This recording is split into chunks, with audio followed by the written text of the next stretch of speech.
Hello and welcome to Robin Minds. My name is Hero Daniels. Many thanks for joining us. We're going to dive heads first into the issue on ground, which has been the ongoing protest that started since the 1st of August 2024. Some people call it the End Bad Governance protest. Other people call it End Hunger. But whatever the hashtag is, the truth of the matter is that Nigerians are clamoring for a better country.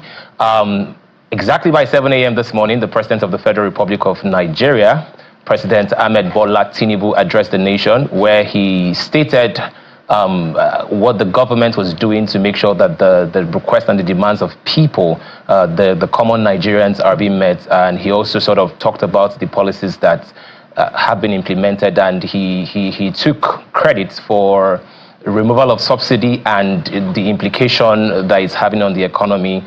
And he also sort of urged a lot of people to just stop the ongoing protest. So we're going to dissect not just the ongoing protest, but also dissect the president's speech. And to talk about bad governance, what do Nigerians want? I have in the studio an activist and citizen who has been very, very vocal in the course of this protest, Just Adetun Ono Jabi. Welcome to the program. Thank you. Adetun, you have been very, very vocal, from the 2023 elections, up until even yesterday, and we've seen a couple of videos on social media where you were protesting with other protesters and also having a sort of debacle with the military because of what happened close to the toll gate and everything. What do you make of the ongoing protest before we talk about how the president is addressing it?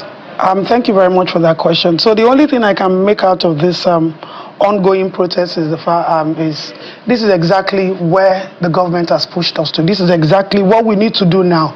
If we have to keep quiet for the government to keep doing their own thing, by the time we wake up, definitely more things would have been completely messed up. So what is expected of the citizens of Nigeria to do is exactly what they're doing. Apart from the fact that it's their fundamental right, they also have to be a check on the government. Government is not seeing a lot of things, and the citizens are the ones bearing the pain and the consequences of their negligence. So people have come out to speak that there's problem in the land, and obviously they've done the right thing. Thumbs up to everybody who came out. They did the best thing to do. So I also did notice that you are also clamoring for the support of the president, and you are pushing the blame to the people surrounding him. So do you believe that his team are not necessarily efficient and he should change his team?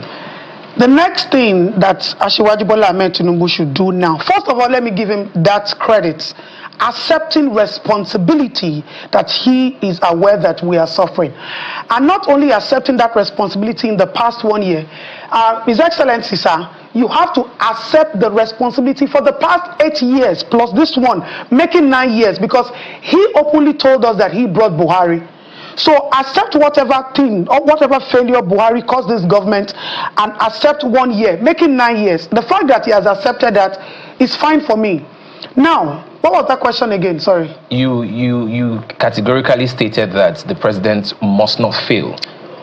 There's no way he would fail, because we are definitely, this country is on a nosedive, and this is definitely our last chance. But the problem we are having right now is the people that are working with the presidency are definitely not the people that should be working with the presidency. Nigeria is not Lagos. Nigeria is not about so person was loyal to me, I'm trying to compensate this person with some specific positions. We are in a very, very sensitive situation right now. We need technocrats, we need experts, we need people who understand the pain to the bone marrow. We need people who are loyal to making Nigeria great, not people who are investors, people who have invested one thing or the other in Asiwaju's hierarchy to presidency, and then this is the time they feel they should be compensated. No. So the very first problem that Tinubu has to do to ensure or guarantee us that change is for sure and is guaranteed is to dissolve that cabinet. All right, Adetun, taking off from what he just talked about, he did mention, I think at some point he said that the government should cut down costs. I want to pick up from what you also said when you said that you don't think the president has a supporting team, ministers. I know that you particularly called out the minister of the FCT, Nyesom Wike. You did say that he got to that position simply because of he delivered his constituency, and that is why he is there. However, you are not exactly a fan of, Minister Wike. So are you saying that there are certain ministers that should not be in President Tinubu's cabinet? Oh, obviously, there are certain ministers who shouldn't be there. Let me address the issue of Wike. Wike might be functional, Wike might be working, but for me, I want to make everybody understand that these people are servants serving us, and we are the leaders of tomorrow, and then we are the ones they're doing everything for. So if you want to approach us, let there be some level of humility, let there be some level of connection, let there be some level of respect. Wike, you cannot continue to be arrogant on the people that you are serving. You cannot serve us our rights with a level of arrogance. And for the people who are in the cabinet, for crying out loud, Minister of Youth, for example, one of the problems that I have as a citizen is the fact that there is moral decadence in our society. Our youths are not being engaged. The ones who are educated don't have jobs. They have taken the baton, breaking the chain of poverty into their own hands. They have started to look for every form and avenue to make money. What is the Minister of Youth doing, for example? What has she ever said? What have they brought to the table to solve this problem? Because we cannot be talking about infrastructure, and definitely our children are becoming prostitutes, drug addicts. Our musicians are in their own lane, making their money, doing their own thing, but they are negatively influencing children that should concentrate on their education and breaking the yoke of poverty. So for me, the people in Asiwaju's cabinet are definitely not the kind of people this country needs now. Okonjo-Iweala is abroad making Nigeria proud. Akinwumi is on the international field making Nigeria proud. And then my father is in the country compensating people who have worked with him for the past 20 years, 30 years, and invested in him getting into presidency. We are talking that we need experts. This is a theater. Nigeria needs surgery.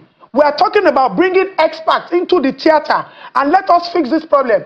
And you are telling me to go and bring my family member to come and be soothing the pain? No, we don't need people to soothe the pain. We need to tear this country apart, dissect it, find the figures of the problem and address it. Let this country heal. Nigeria is deep rotting and we need to dig it to the root and let it heal. Asiwaju is not the cause of our problem. Asiwaju inherited the problem. Asiwaju also contributed to the problem by bringing Buhari. So everything plus the deep-rooted, rotten one, plus the one he inherited, plus the one he claimed that he could fix by going for the president, everything is on his head. He has to fix it. So Adetunai, I need to take a cue from one of the very salient points that the president raised in his speech, which was the issue of ethnic bigotry and how it has no place in our democracy and how it has no place in our nation. What is your take on that? I know that you're multilingual. You speak Yoruba, Igbo, and other languages. Even when you're pushing out your content, you use both languages, especially Yoruba and Igbo. What is your take on ethnic bigotry and how people are pushing certain agenda? He's very correct about that. And I have to say this too. We Nigerians, in as much as we say the government is bad, we also have to understand that we're playing a key role in not only disgracing ourselves, we're separating ourselves when we're supposed to be together to fight this battle. The president was right. One thing I always say, I always use this word all the time, motherland. Not citizens of Nigerians, motherland. Whether you are Hausa, whether you are Igbo, whether you are Fulani, whether you are whatever you are, Ijebu, I am mixed Igbo and Yoruba. You have to understand that the map of Nigeria, we are still all under the map of Nigeria. And then we are all affected with the same problems. Whatever affects us here in Lagos, affects you in Kaduna and all of that. There might be regional challenges that each state are facing, but you should not bring ethnicity into anything called national problem. Because we have to stay as one. We must have one agenda, and that agenda is ending bad governance. Ending bad governance not because of our immediate benefit, because of our children at large. Hausas marry Igbo, Igbos marry Calabar. We're all one. So we cannot be talking, it is only when it comes to, challenging issues that we begin to remember that, some people are Igbo, don't join, some people are Hausa. We cannot continue to do that. We must stay as one because we're all of the same motherland. We're all bound. We might have different fathers.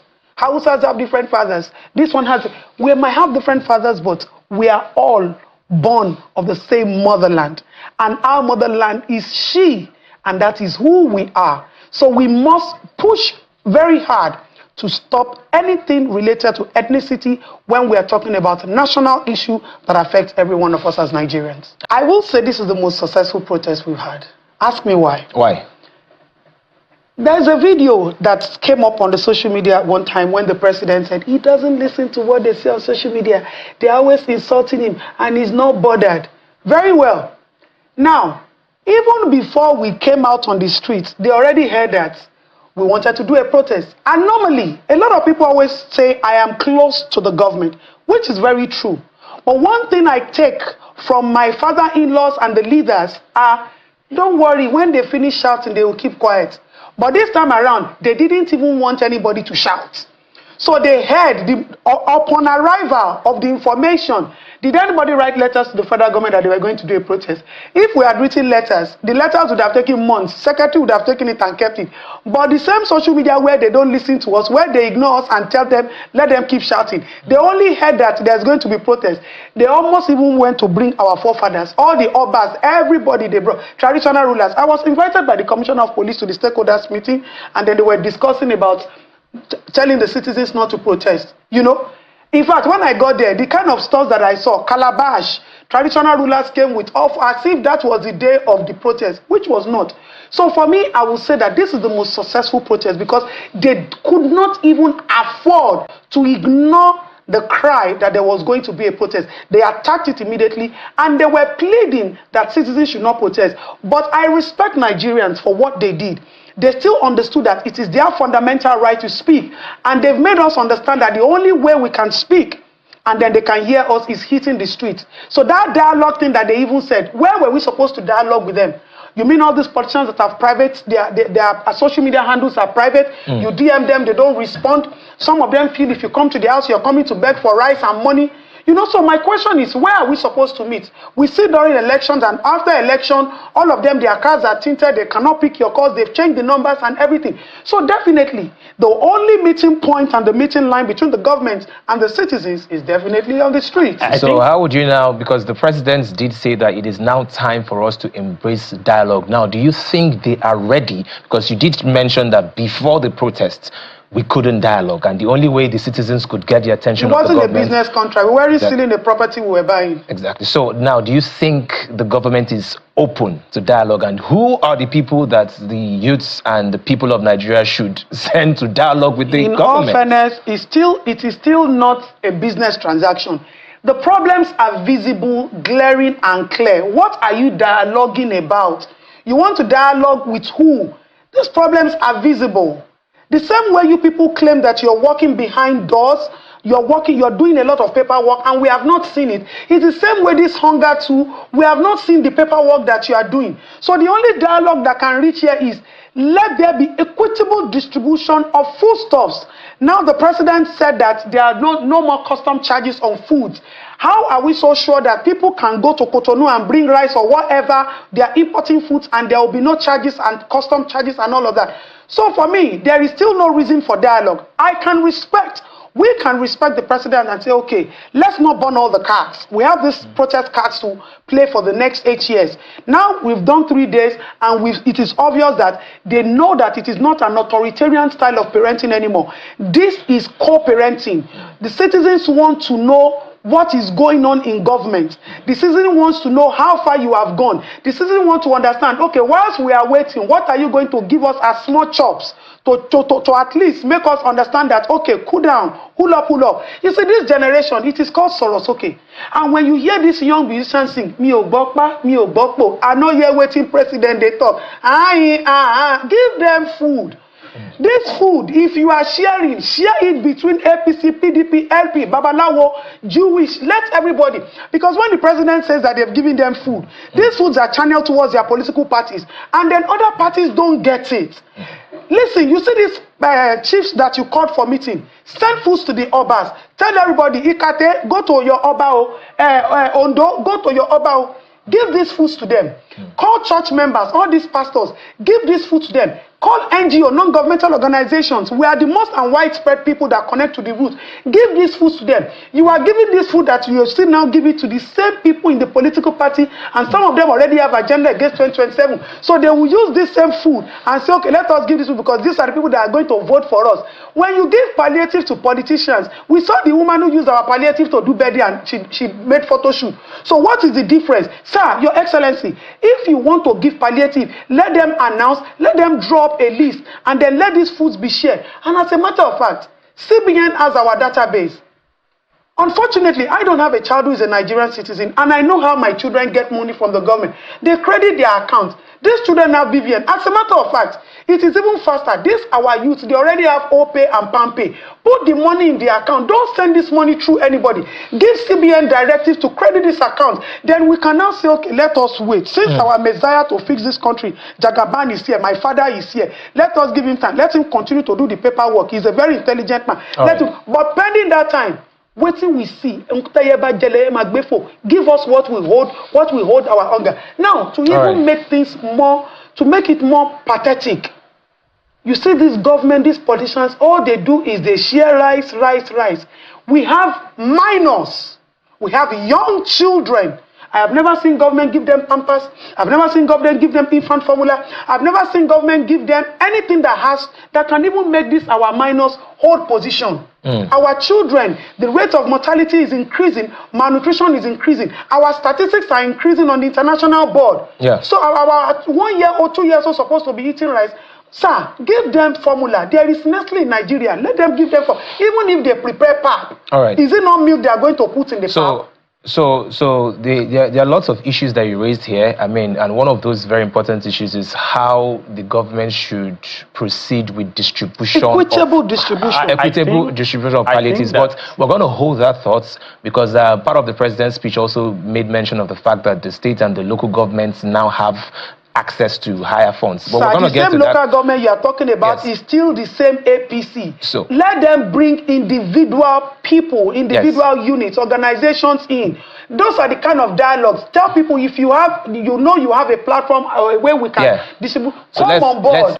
So first of all, the government needs to. The government is not about Tinubu only. From the lowest, all local government councils, House of Assembly, governors, get closer to your people. Let them be more visible. With the more they see you, the more patient they can become. And then also the cost of feeding. The first lady is telling us to go and plant vegetables. Esma, one tata is 200, 500 naira. What are we going to use to cook the vegetable? Are we going to be drinking smoothie for the next 6 months before the government is ready? The cost of food is keen and important right now. And they should make distribution, equitable distribution of this, because this food are already on ground. They should make it fast, direct, and connected to the common man on the street. And some of us can afford 3 square meals. These people cannot afford 3 square meals. But the consequences of neglecting them still budges down on every one of us at large. So the earlier the government understands that, let these government officials open up their handles and how to reach them. Open up for communication, open up for negotiation, open up for people who have intellects, who have ideas, and then they want to share with you so that this governance can be easy. Let it be available and let food be on the table whilst the government is working on the paperwork that they are doing. We're also waiting for the paperwork, but we need food to hold belly while the paperwork will be effective. All right, thank you very much. Thank you for coming on the program. We've had such a robust conversation, and we truly hope and we pray, and we also speak to the government directly. Let it not just be lip service. We need to see implementation of some of the things that you've already said that you would do.